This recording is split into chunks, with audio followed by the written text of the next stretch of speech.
Okay, so good evening students. Today we are going to learn Newton's laws of force. हम force के आज सारे laws पढ़ेंगे. उससे पहले हम थोड़ा फोर्स के बारे में पढ़ेंगे कि फोर्स होता क्या है, व्हाट बेसिकली इज फोर्स. ठीक है, तो सबको पता होगा कि फोर्स क्या होता है. सपोज हमको कोई ऑब्जेक्ट को मूव करना है, कोई ऑब्जेक्ट है वो एक जगह रखा हुआ है, हमें उसे मूव करना है. ये पेन है, ये पेन मैंने पकड़ा हुआ है, ठीक है, ये स्टाइलिस मेरे हाथ में है, मुझे इसे मूव करना है. बिना फोर्स के मूव हो जाएगा क्या? नहीं. मैंने हाथ आगे बढ़ाया, ये मूव हुआ. मैं हाथ पीछे लाई, ये मूव हुआ. हमारे आसपास कुछ भी है, बोर्ड है, मैं बोर्ड को खिसकाना चाहूँ तो मैं इधर शिफ्ट करूँगी, बोर्ड शिफ्ट हो जाएगा, इधर करूँगी, शिफ्ट हो जाएगा. और कहाँ कहाँ हम डेली प्रैक्टिकल लाइफ में फोर्स का यूज़ करते हैं. हम अपनी पलकों को झपकाते हैं, आईलिड्स ओपन क्लोज करते हैं, उसमें भी फोर्स लग रहा है. मैं बोल रही हूँ, उसमें भी फोर्स लग रहा है. हम चलते हैं, उसमें भी फोर्स लगता है.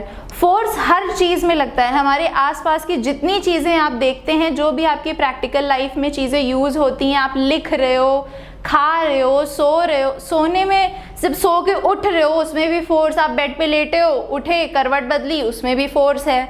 आप उठ के वॉक करते हो, उसमें भी फोर्स है. फोर्स हर जगह है. ठीक है, तो हमको समझना है कि फोर्स कैसे हमको दिखता नहीं है लेकिन वो होता है. आज हम उसके लॉज पढ़ेंगे. न्यूटन ने फोर्स की डेफिनेशन दी थी और उन्होंने उनके लॉज के बारे में ही बताया था. तो न्यूटन के 3 लॉज होते हैं. Newton's laws of force, laws of force. There are 3 laws. तो हम 1 बाय 1 स्टार्ट करेंगे. ओके, तो first law of motion is Newton's laws of motion.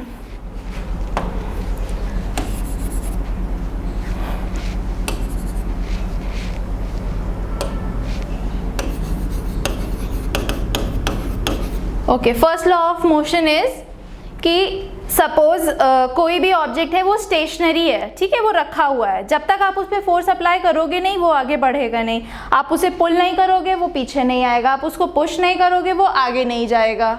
Okay, so N external force is required. N external force is required to move an object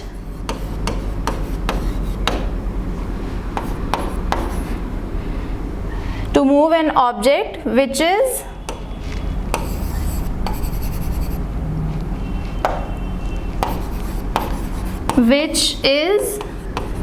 at rest. कोई object है वो rest पे है. ये object है, ये यहाँ रखा हुआ है. जब तक हम इस पे फोर्स अप्लाई करेंगे नहीं, ये आगे नहीं बढ़ेगा. या हम अगर इसको पुल नहीं करेंगे तो ये पीछे नहीं आएगा. इसी से हमको 2 फोर्स और मिल जाते हैं.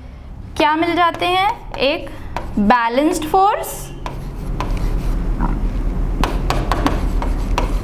Force and second is unbalanced force. Balanced force क्या होता है? कोई ऑब्जेक्ट है, ओके. बैलेंस्ड फोर्स ये होता है कि हमने इधर से भी इस पे फोर्स लगाया. कोई ऑब्जेक्ट, मेरे सामने कोई टेबल रखी है, मैं उसको इधर से भी धक्का दे रही हूँ, और सामने कोई खड़ा है जो इस ऑब्जेक्ट को इधर से पुश कर रहा है. तो क्या ये मूव करेगा? अगर इक्वल फोर्स आ रहे हैं दोनों तरफ से तो मूव नहीं करेगा. तो इसको कहते हैं अनबैलेंस्ड फोर्स, जिसमें नेट फोर्स क्या होता है? 0. नेट फोर्स क्या होता है? 0, क्योंकि ये मूव नहीं कर रहा है. चलो, हमने इस साइड से फोर्स बढ़ा दिया, इधर से फोर्स हमने बढ़ा दिया. यहाँ से 2 लोग हो गए, वहाँ से 1 है, तो ये थोड़ा सा डिस्प्लेस करेगा, राइट? सब ओके, थोड़ा सा डिस्प्लेस करेगा. तो इसका कुछ तो नेट फोर्स होगा, तो उसको कहते हैं हम अनबैलेंस्ड फोर्स. उसको कहते हैं हम अनबैलेंस्ड फोर्स. अनबैलेंस्ड फोर्स क्या होगा? कोई ऑब्जेक्ट है, इस पे ज़्यादा फोर्स लग रहा है इधर से, और इधर से कम फोर्स लग रहा है। सपोज इधर से 7 न्यूटन का फोर्स लग रहा है और इधर से 2 न्यूटन का फोर्स लग रहा है, तो इस पे नेट फोर्स कितना लग रहा है? इसमें नेट फोर्स लग रहा है 7 minus 2 Newton, it is 5 Newton. 5 Newton का फोर्स लग रहा है और ये किस डायरेक्शन में मूव करेगा?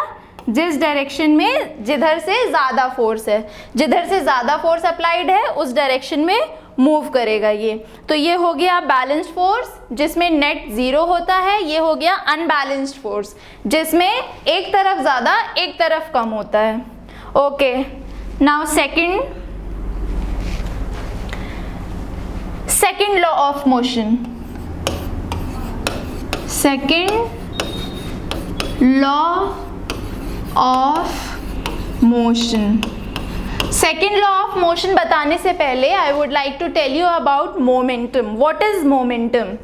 आपने क्रिकेट देखा है, क्रिकेट में बॉलर आता है, बहुत तेज़ी से भागते हुए आता है, बॉल लेता है, उसको बहुत तेज़ी से ऐसे फेंकता है, तो उसमें मोमेंटम होता है। जितनी स्पीड से वो भाग के आया है उसी स्पीड से उसने बॉल फेंकी है, उसी स्पीड से बॉल जा रही है। मोमेंटम क्रिएट करके उसने बॉल फेंकी तो उसी स्पीड से बॉल जा रही है और उसी स्पीड से वो हिट करेगी बैट को, राइट? ये होता है मोमेंटम। मोमेंटम का फॉर्मूला क्या होता है? Momentum is a product of mass and velocity. Momentum is a product of mass and velocity.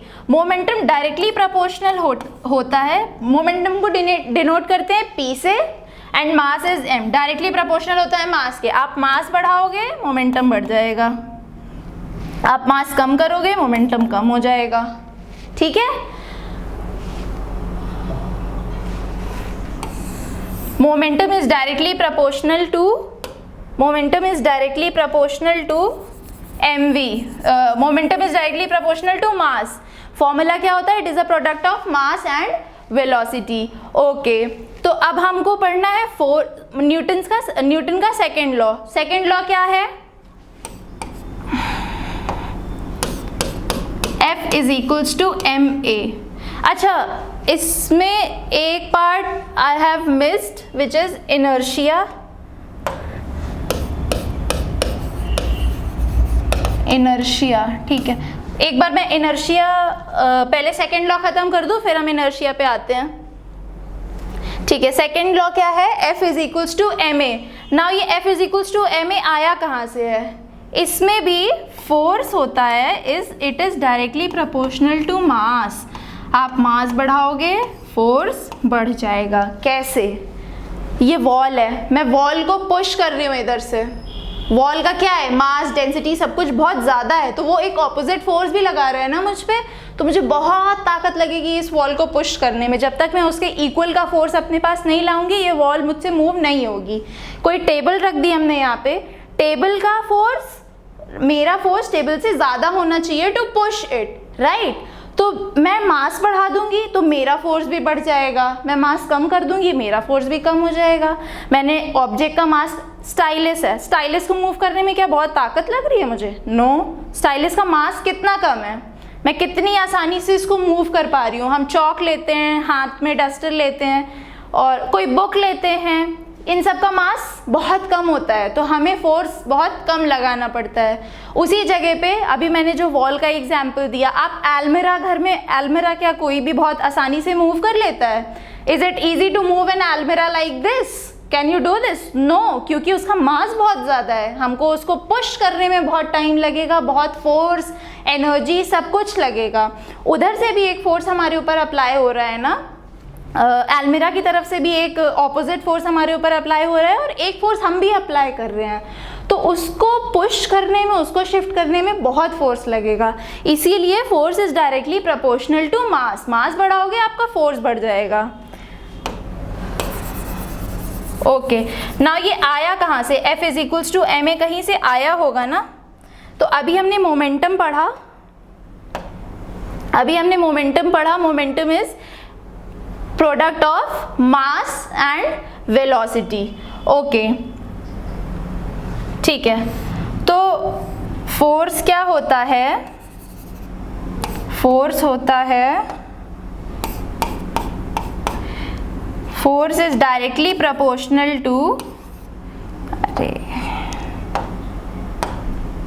Directly proportional to rate of change in momentum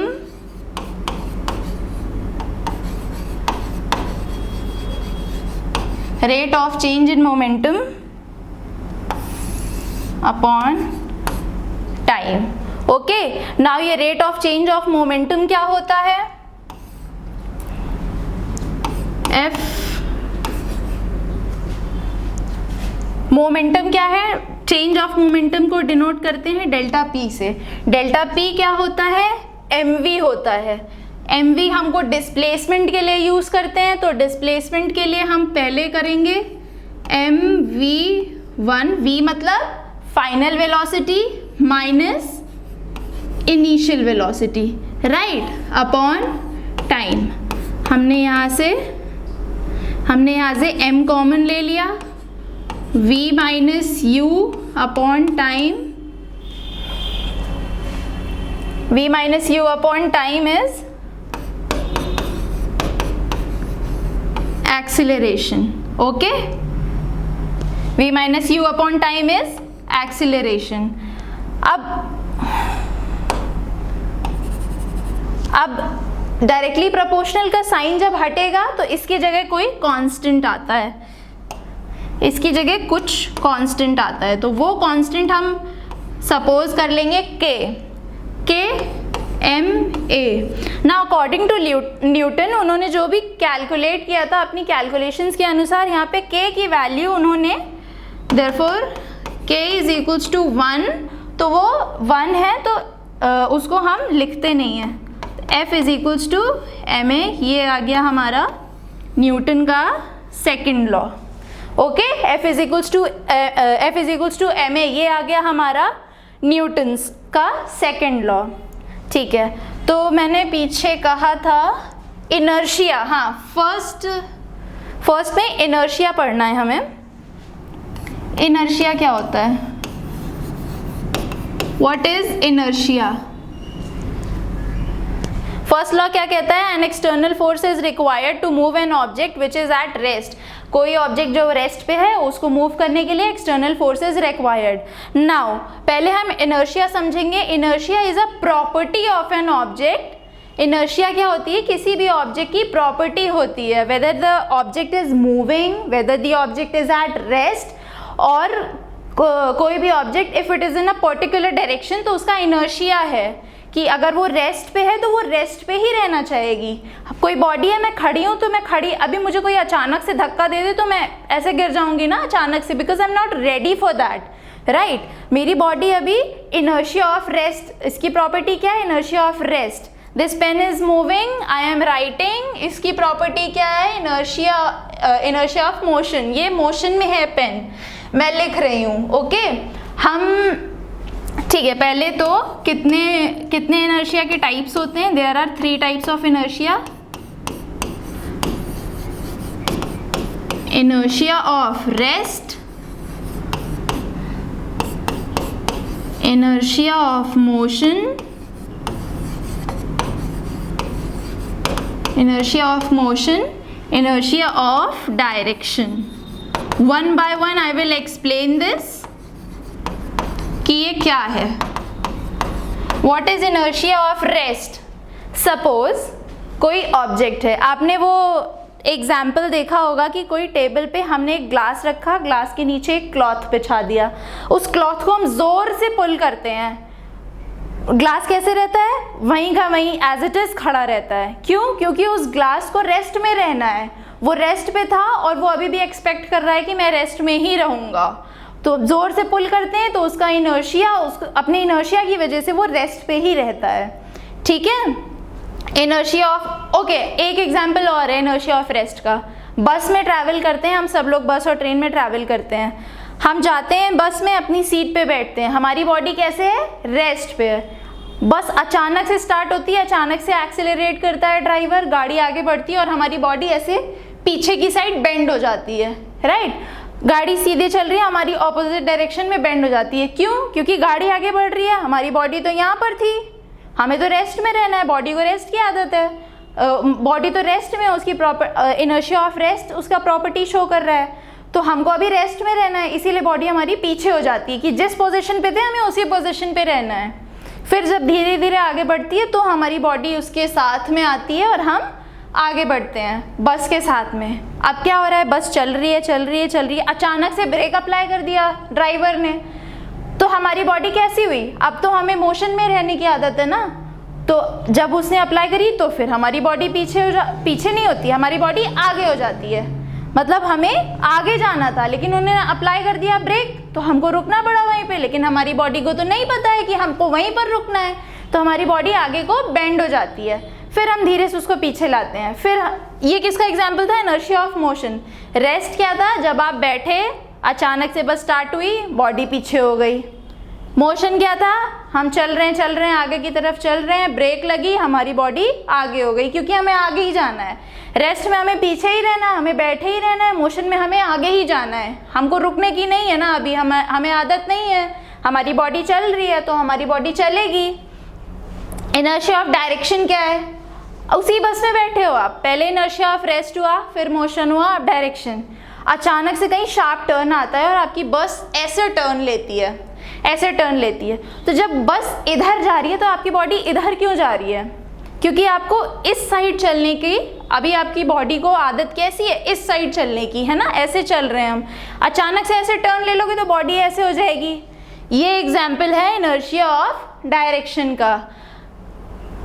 ठीक है, इनर्शिया समझ आ गया हमें। फर्स्ट लॉ भी समझ गए, इसमें इनर्शिया की तीन प्रॉपर्टीज शो होती हैं। सेकेंड लॉ भी समझ गए, F is equals to m a, yes, F is equals to m a. Now third law,